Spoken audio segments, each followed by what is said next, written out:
महाराष्ट्र माझा बुलेगी। राज्यातील ज्येष्ठ नागरिकांसाठी मुख्यमंत्री तीर्थदर्शन योजना रोटेशन पद्धतीने ज्येष्ठांना योजनेचा लाभ होणार। आमदार प्रताप सरनाईक यांच्या लक्षवेधीवर उत्तर देत मुख्यमंत्री एकनाथ शिंदे यांनी दिली माहिती। मोफत एसटी प्रवासानंतर ज्येष्ठांसाठी नवी योजना, मुख्यमंत्री तीर्थदर्शन योजनेचे ज्येष्ठ नागरिकांकडून स्वागत। पुण्यातील बेकायदा बांधलेल्या बांधकामावर शरद पवार यांची टीका। 10 वर्ष झोपले होते का म्हणत केली टीका। मुख्यमंत्री तीर्थदर्शन योजनेवरून विजय वडेट्टीवार यांची टीका। सरकारवर टीका करत वडेट्टीवार आक्रमक।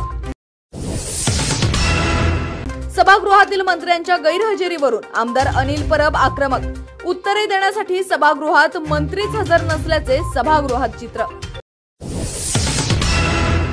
पदवीधरांच्या निवडणुकीत अडाणी उमेदवार ही लोकशाहीची थट्टाच। एका खासगी मुलाखतीत विचारलेल्या प्रश्नांवर राज ठाकरे यांनी घेतला समाचार।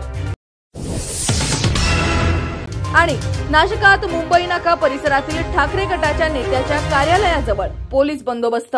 अतिक्रमण हटवण्यावरून वाद।